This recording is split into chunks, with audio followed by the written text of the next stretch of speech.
Hello everyone, my self Avantika Singh और इस platform पे मैं आपका बहुत बहुत स्वागत करती हूँ जिसका नाम है लेट्स स्टडी इंडिया।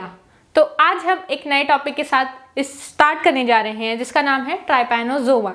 ये सेमेस्टर फर्स्ट की यूनिट 8 की टॉपिक है। ट्राइपैनोजोमा होता क्या है? ये एक तरीके का पैरासाइट है जो कि बॉडी के एक ह्यूमन बॉडी को इन्फेक्ट करता है और डिजीजेस कॉज करता है। तो ट्राइपैनोजोमा के बारे में हम स्टडी करेंगे। ट्राइपैनोजोमा कुछ ऐसा दिखता है, अगर उसको स्टेन किया जाए तो ये बॉडी के अंदर कुछ ऐसा दिखता है।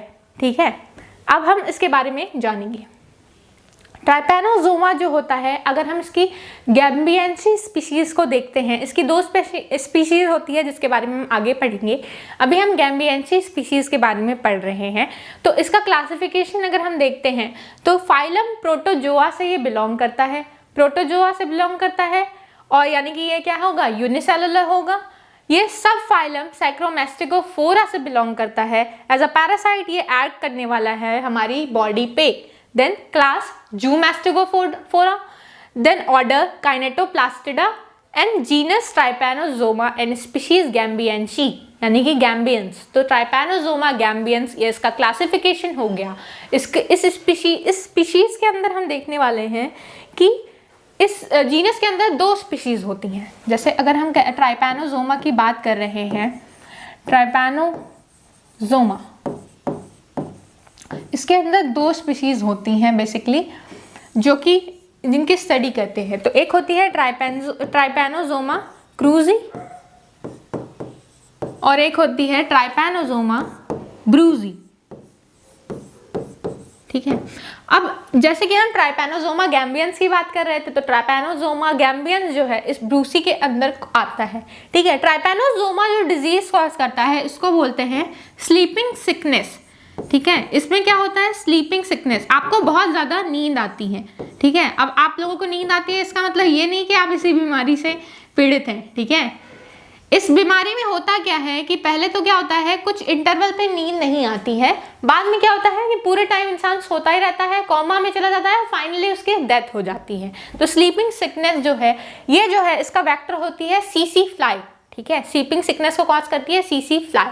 और ये जो है हमारा ट्राइपैनोजोमा क्रूजी, इससे क्या होता है, ट्राइपैनोजोमियासिस या अमेरिकन ट्राइपैनोजोमियासिस हम बोल सकते हैं।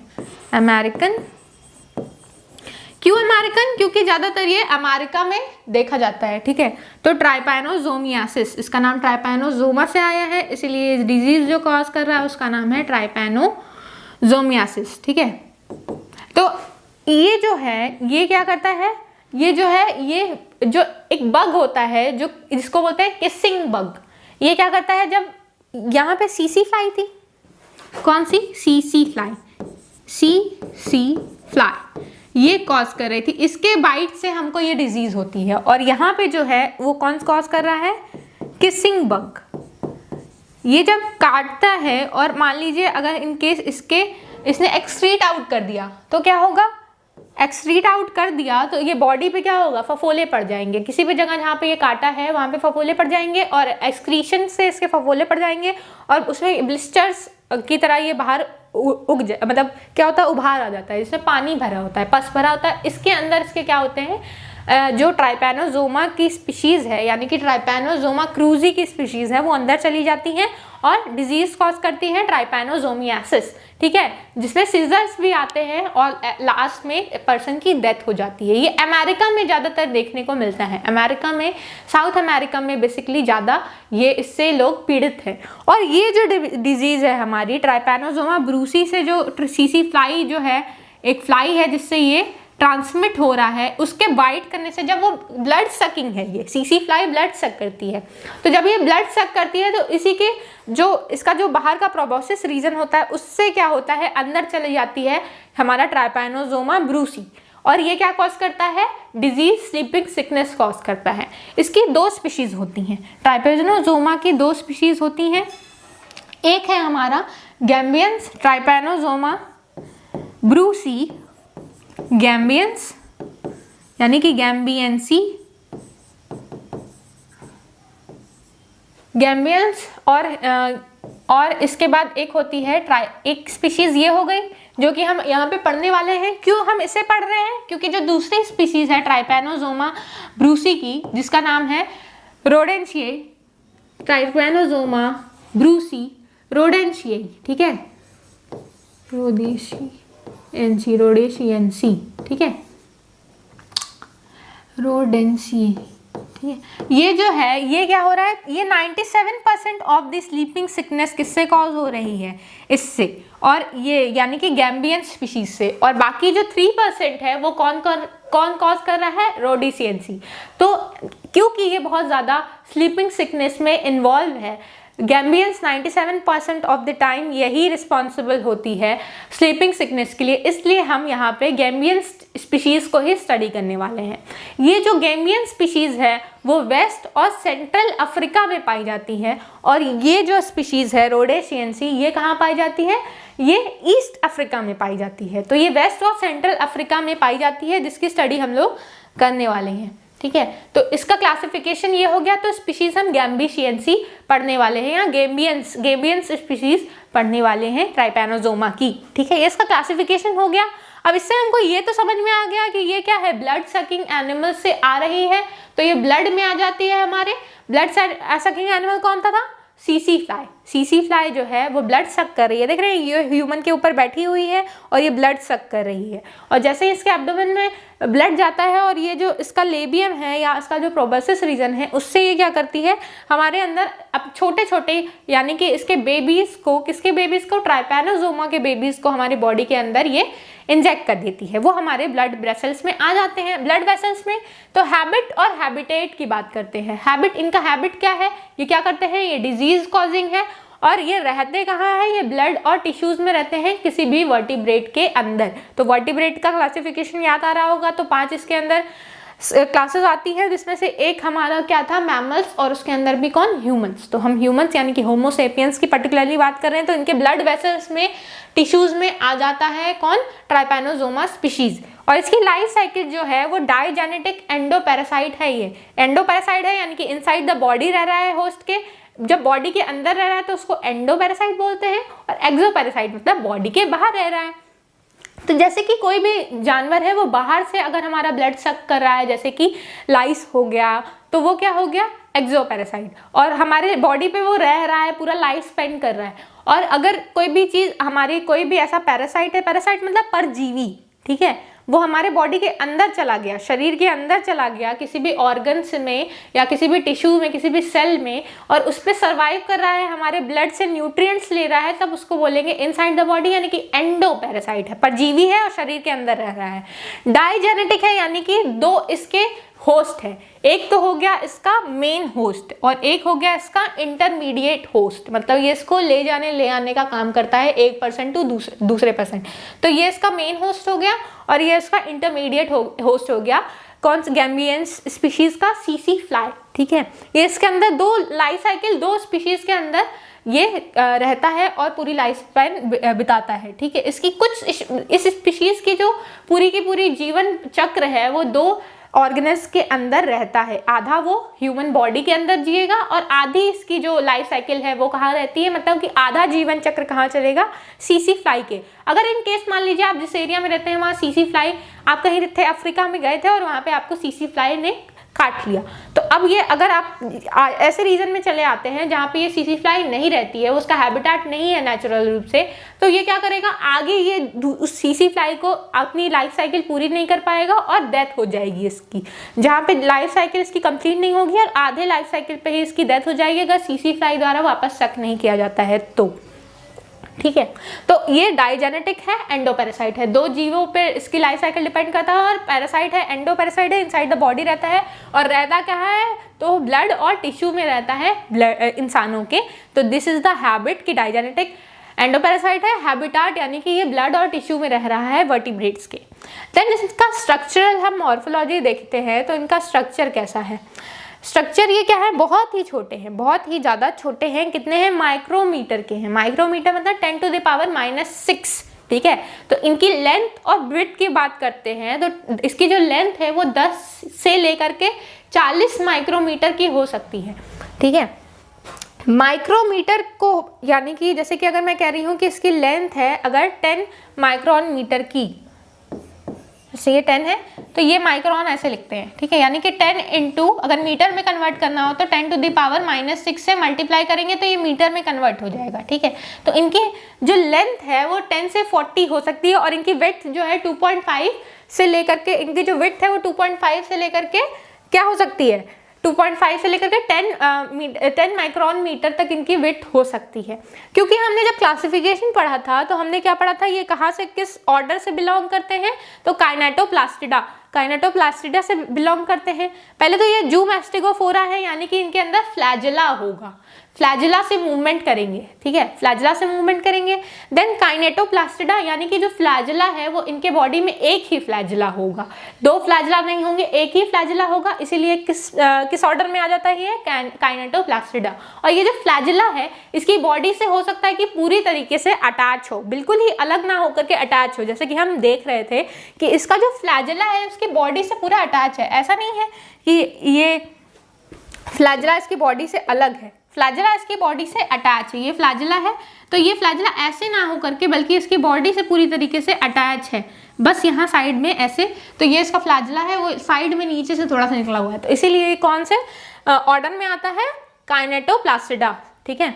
देन ये जो है यूनिसेलुलर है, तो हमने स्टार्टिंग में पढ़ा था कि प्रोटोजोआ है तो क्या होगा, यूनिसेलुलर होगा। तो यूनिसेलुलर प्रोटोजोआ है जो कि माइक्रोस्कोपिक है, माइक्रोस्कोप के अंदर ही ये देखा जा सकता है स्टेनिंग करके। तो जब भी अगर किसी इंसान को ये होता है तो हम क्या करते हैं, उसकी स्टेनिंग करते हैं ब्लड को निकाल करके, तभी ये पता चलता है कि उसके अंदर ये पैरासाइट से इन्फेक्शन हो गया है। फिर elongated leaf like tapering ends, देखिए लीफ की तरह है ना, लीफ की तरह इलोंगेटेड है, फैला हुआ है। टेपरिंग एंड्स मतलब एंड्स जो हैं इसके चपटे हैं, जो एंड्स हैं वो कैसे हैं, चपटे। तो यहाँ पे एंड इसकी चपटी हुई है और दूसरे साइड भी इसकी एंड क्या है, चपटी हुई है, मतलब चिपकी हुई है साइड से, और बीच में जो पोर्शन है वो थोड़ा सा क्या है, मोटा है, बल्कि है, ठीक है। तो जब ऐसे मान लीजिए ऐसे कोई रीजन होता है, इसका मतलब क्या है कि ये टेपरिंग एंड्स हैं, इसकी जो एंड्स हैं वो क्या है, चिपटी हुई हैं और बीच में ये क्या है, फूला हुआ है। जैसे कि इसकी जो एंड्स है वो एकदम से ऐसे टेपरिंग है, जाकर के बिल्कुल चिपकी हुई हैं और बीच में ये थोड़ा सा मुड़ा हुआ है, तो इसीलिए कहते हैं कि टेपरिंग एंड्स है, दोनों साइड से इसकी एंड्स कैसी हैं, टेपरिंग है, ठीक है। इलोंगेटेड लीफ लाइक फ्लैट, ये लीफ की तरह इसका जो स्ट्रक्चर है वो फैला हुआ है और इसकी जो बॉडी है वो क्या है, 10 to 40 micron metre in length होती है। साथ ही साथ इसका ब्रेड 2.5 से लेकर के 10 माइक्रोन मीटर का हो सकता है, यानी 10 टू द पावर -6 से मल्टीप्लाई करेंगे तो मीटर में कन्वर्ट हो जाएगा, यानी कि बहुत बहुत स्मॉल है, क्योंकि 10 टू द पावर -6 इसका स्ट्रक्चर है, इसलिए माइक्रोस्कोपिक है, बहुत ही छोटा है, ठीक है। तो ये इसका स्ट्रक्चर कुछ ऐसे ड्रॉ करेंगे, इसके अंदर क्या क्या है, तो काइनेटोप्लास्ट है, ठीक है। ये हो गया इसका फ्लैजिला, तो ये दिस इज फ्लैजिला। देन इसका ये न्यूक्लियस हो गया सेंटर में, न्यूक्लियस जो कंट्रोल करेगा, इसके अंदर जेनेटिक मटेरियल होगा। देन इसके फ्लैजिला में पॉकेट्स भी होते हैं, ठीक है, ये देखिए पॉकेट लाइक स्ट्रक्चर है ना, फ्लैजिला में इसके पॉकेट्स भी होते हैं, माइटोकॉन्ड्रिया प्रेजेंट है इसकी, ठीक है। फिर अंडुलेटिंग मेम्ब्रेन, मतलब कि फ्लैजिला जो है वो अंडुलेट, इसकी जो मेम्ब्रेन है वो ऐसे से मूव करती है, क्योंकि ये फ्लैजिला मूवमेंट में हेल्प कर रही है, आगे पीछे ये मूव कैसे करता है, फ्लैजिला की वजह से, तो ये फ्लैजिला जो है मूव करेगा, तो इसीलिए इसका नाम है अंडुलेटिंग, मतलब आगे और पीछे ये मूव कर रहा है फॉर द मूवमेंट, इसका लोकोमोशन हो सके एक जगह से दूसरी जगह के लिए, तो फ्लैजिला इसका क्या है, मूव कराने के लिए हेल्प करता है, मूवमेंट करता है। इसी के साथ इसकी स्ट्रक्चर आपको क्लियर हो गई होगी कि इसकी मॉर्फोलॉजी कैसा है, इसकी बनावट कैसा है, ये दिखता कैसा है। तो इसका साइज, इसकी साइज लिखनी है, इसका पूरा स्ट्रक्चर लिखना है कि यूनिसेलुलर प्रोटोजोआ है। इसके बाद हम इसकी लाइफ साइकिल पे चलेंगे। लाइफ साइकिल मतलब इसका जीवन चक्र पूरा कैसे चल रहा है। मूविंग ऑन टू द इसका जो दोनों पैरासाइट है, डाइजेनेटिक और डाइजेनेटिक, ये एंडोपैरासाइट है, तो जब दो लिविंग होस्ट में ये रह रहा है तो दोनों होस्ट में ये कैसे अपनी लाइफ स्पैन को गुजार रहा है। तो पहले स्टार्टिंग में जब भी कोई सीसी फ्लाई, यानी कि सीसी फ्लाई जो फ्लाई है वो क्या कर रही है, ब्लड को सक कर रही है, जब भी वो किसी ह्यूमन को काट रही है, तो पहला स्टेप है कि सीसी फ्लाई जब किसी भी ह्यूमन को काट रही है तो ये जो इसके अंदर अगर वो इन्फेक्शियस है, यानी कि उस फ्लाई के अंदर ट्राइपैनोसोमा का प्रोटोजोआ है, अगर उसके अंदर ट्राइपैनोसोमा का प्रोटोजोआ मेटासाइक्लिक फेज में है, जब इसकी साइकिल मेटासाइकिल फेज में जब ये चल रहा होगा तब उसके अंदर फ्लाई है, तो अगर वो किसी भी इंसान को बाइट करता है या ब्लड सक करता है तो उसके लेबियम यानी प्रोबोसिस रीजन से, यानी कि जिस एरिया से वो सक कर रहा है, इसका जो रीजन है ऐसे निकला हुआ है, उससे ये कहाँ चला जाएगा, अंदर। ठीक है, तो ये ब्लड सक करेगी और साथ ही साथ ये जो हमारा पैरासाइट है वो मूव कर जाएगा बॉडी के अंदर। ये बीक लाइक स्ट्रक्चर है, इसी को हम बोल रहे हैं प्रोबोसिस। जैसे ही अंदर जाता है मेटासाइक्लिक स्टेज में ये होना चाहिए। ठीक है, मेटासाइक्लिक स्टेज में होगा तभी ये क्या करेगा, इन्फेक्शियस है। अगर यहाँ पे आई लिखा हुआ है इसका मतलब ये इन्फेक्शियस है, और डी लिखा हुआ है इसका मतलब ये क्या है, डायग्नोस्टिक स्टेज पे है, यानी कि डायग्नोज हो सकता है, पता लगाया जा सकता है कि इसमें डिजीज है, और ये इन्फेक्शियस नहीं है, मतलब ये कोई भी इन्फेक्शन कॉज नहीं करेगा। ठीक है, तो यहाँ पे हम देख रहे हैं कि ये सीसी फ्लाई ने कट किया, बाइट किया और ब्लड सक किया, उसके साथ मेटासाइक्लिक फेज का जो ट्राइपैनोसोमा था वो बॉडी में इंसान के अंदर आ गया। जैसे ही वो इंसान के बॉडी के अंदर आता है, ये मेटासाइक्लिक स्टेज ब्लड स्ट्रीम में, इंसान के ब्लड में जितने भी फ्लूइड है वो वहाँ पे जा सकता है, कोई भी फ्लूइड है। अगर वो फ्लूइड सेरेब्रोस्पाइनल, मतलब कि जो हमारा स्पाइन रीजन है, बैकबोन है, हमारी जो वर्टिब्री है, उसके उस रीजन में चला गया है, तो जो वर्टिब्रेट की जो स्पाइन्स होती है उसमें फ्लूइड एक भरी होती है, जो कि ब्रेन में भी वो फ्लूइड होती है, प्रोटेक्शन के लिए वो काम करती है, ताकि कोई भी, अगर हम कहीं गिरते हैं तो हमारे ब्रेन को हार्म ना हो जाए, हमारे स्पाइनल कॉर्ड को हार्म ना हो जाए, तो उसमें एक फ्लूइड भरी होती है। इस फ्लूइड में भी ये अटैक कर सकते हैं और उसको पार करके ये ट्राइपैनोसोमा ब्रेन तक भी जा सकते हैं, क्योंकि ये किसी भी फ्लूइड को हमारे बॉडी में इन्फेक्ट कर सकते हैं, वेदर इट इज वो क्या हो, ब्लड हो। ठीक है, अगर वो क्या है, कोई फ्लूइड है हमारी बॉडी में, उसमें भी जा सकते हैं।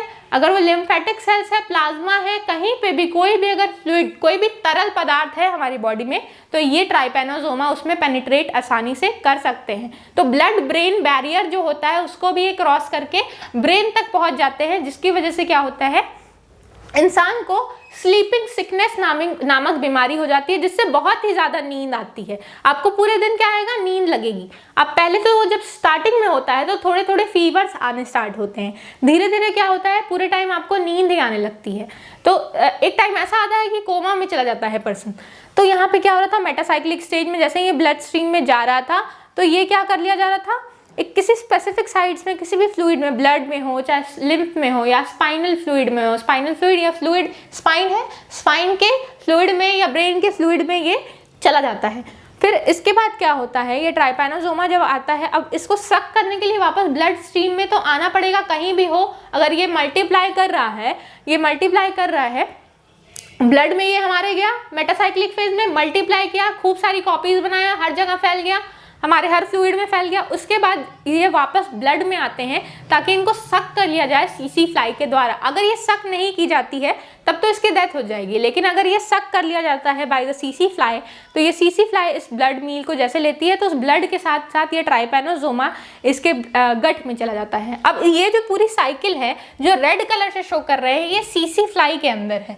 ठीक है, और ये पूरी जो साइकिल है जो पर्पल या ब्लू से रिप्रेजेंट कर रहे हैं, वो ह्यूमन के अंदर चल रही है। ठीक है, तो ये जो साइकिल है जो कि सीसी फ्लाई के अंदर है, तो सीसी फ्लाई के गट में ये पूरी साइकिल चलती है। जब ये पी लेता है तो उसके गट में आ गया ये ब्लड, और ब्लड के साथ साथ कौन आ गया, ट्राइपैनोसोमा।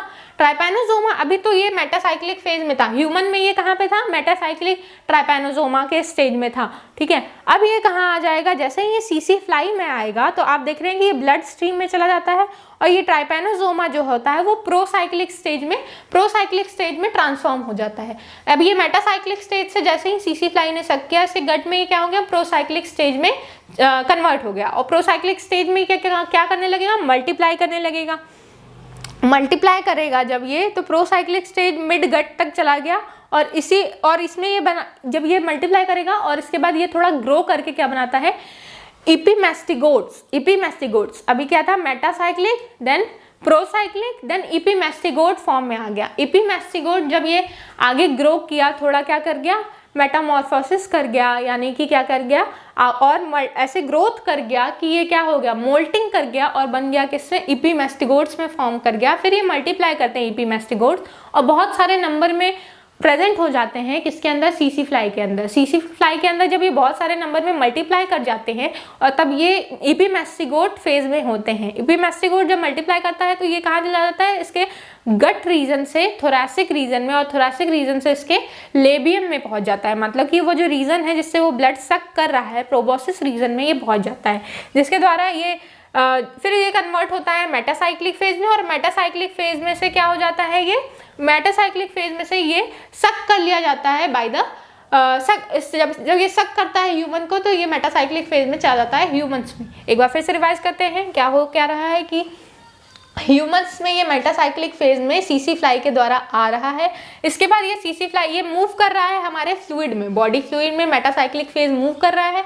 ये मल्टीप्लाई कर रहे हैं, पूरे हर फ्लूइड में पहुंच जा रहे हैं, वेदर इट इज ब्लड में हो या किसी भी सेरेब्रोस्पाइनल फ्लूइड में हो या लिम्फेटिक सिस्टम में हो, कहीं पे भी अगर तरल पदार्थ है तो वो पूरे बॉडी में फैल जा रहे हैं। और ये ब्लड ब्रेन बैरियर क्रॉस करने की वजह से ही हमें वो डिजीज हो रही है, स्लीपिंग सिकनेस। तो बहुत ज़्यादा अमाउंट में ये मल्टीप्लाई करने पे ये बीमारी हो रही थी।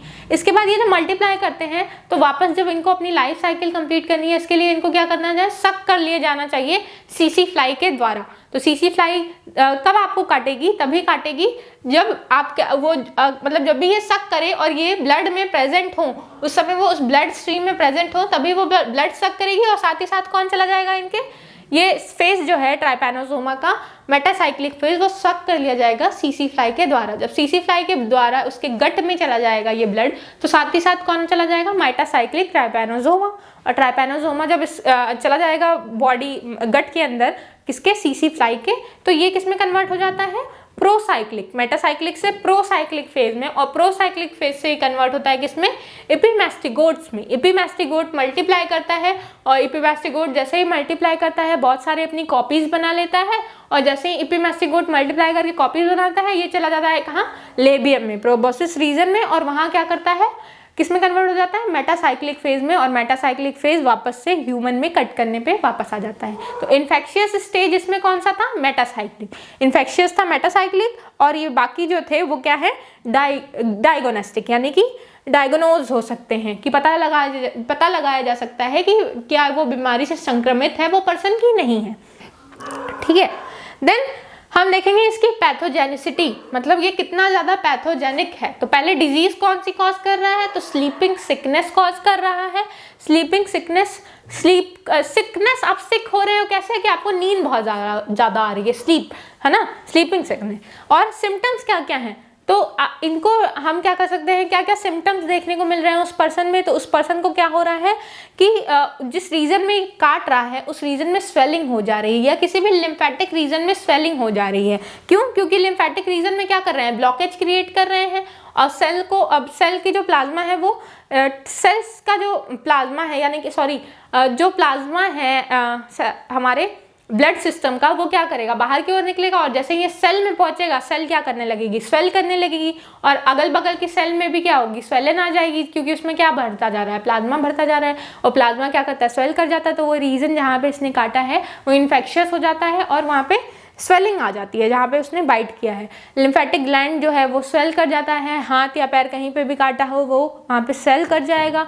जैसे ही फिर क्या होता है, ये जो पैरासाइट है वो सेरेब्रोस्पाइनल फ्लूइड में, यानी कि सेरेब्रोस्पाइनल कहने का मतलब है सेरेब्रल रीजन में ब्रेन के, और स्पाइनल मतलब स्पाइनल कॉर्ड यानी कि बैकबोन का जो फ्लूइड है, ये पूरा यहाँ से यहाँ तक एक फ्लूइड प्रेजेंट होती है बैकबोन तक, उसमें वो फ्लूइड में ये चला जाता है, ये फ्लूइड में चला जाता है पैरासाइट, जिसके कारण ये सेंट्रल नर्वस सिस्टम पे अटैक करता है। जैसे ही ब्रेन पे गया तो जहाँ जो सेंट्रल नर्वस सिस्टम यानी कि ब्रेन और स्पाइनल कॉर्ड, उस पर अटैक हो जाता है। और जैसे ही वो चले जाते हैं ब्रेन में, हमारा पूरा मैकेनिज्म है वो क्या होता है, डिसबैलेंस हो जाता है और स्लीपिंग सिकनेस कॉज होती है।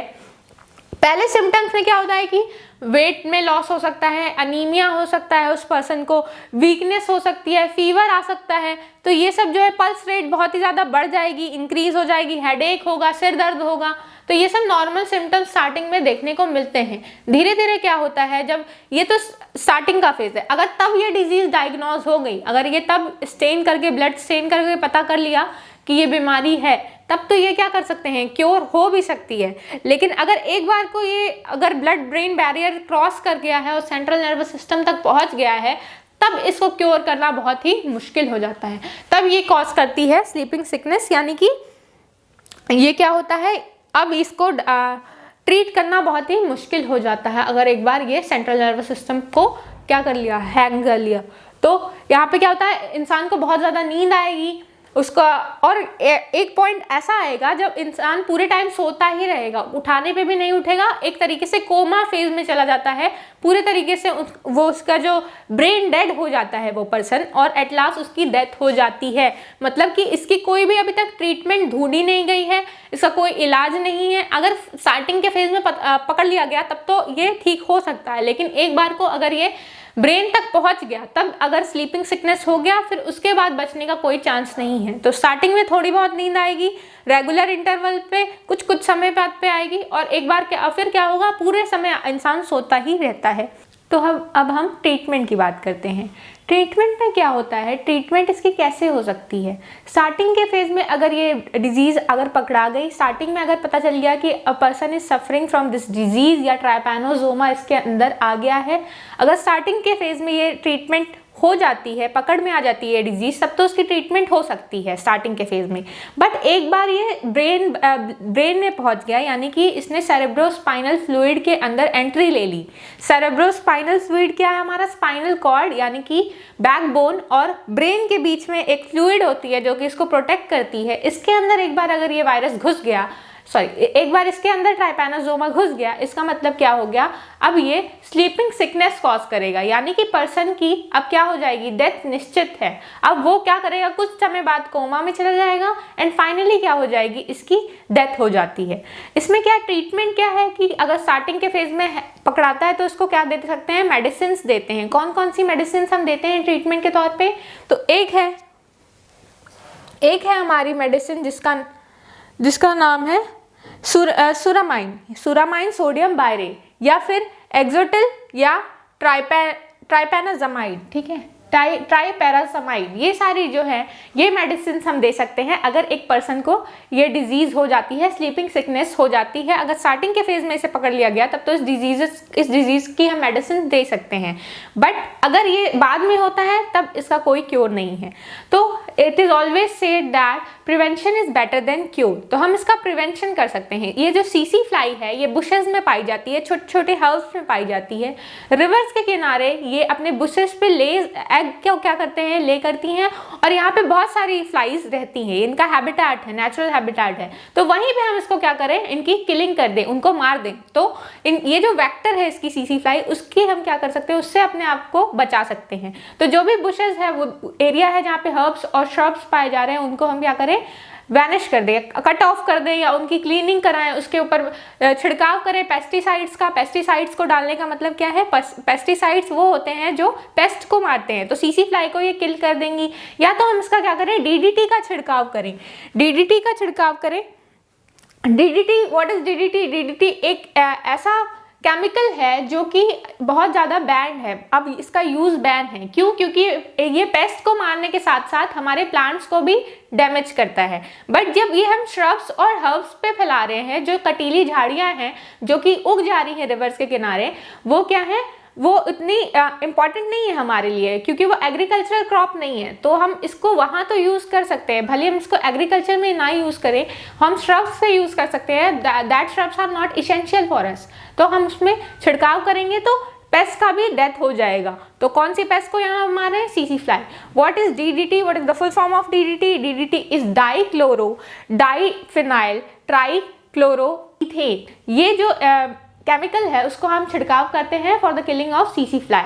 ठीक है, इसी के साथ प्रिवेंशन और ट्रीटमेंट खत्म होता है, और ये ट्राइपैनोसोमा भी इसका चैप्टर एंड होता है। तो इसी के साथ जूलॉजी का एक और टॉपिक खत्म होता है। मिलते हैं नेक्स्ट वीडियो में। टिल देन पढ़ाई करते रहिए। Thank you.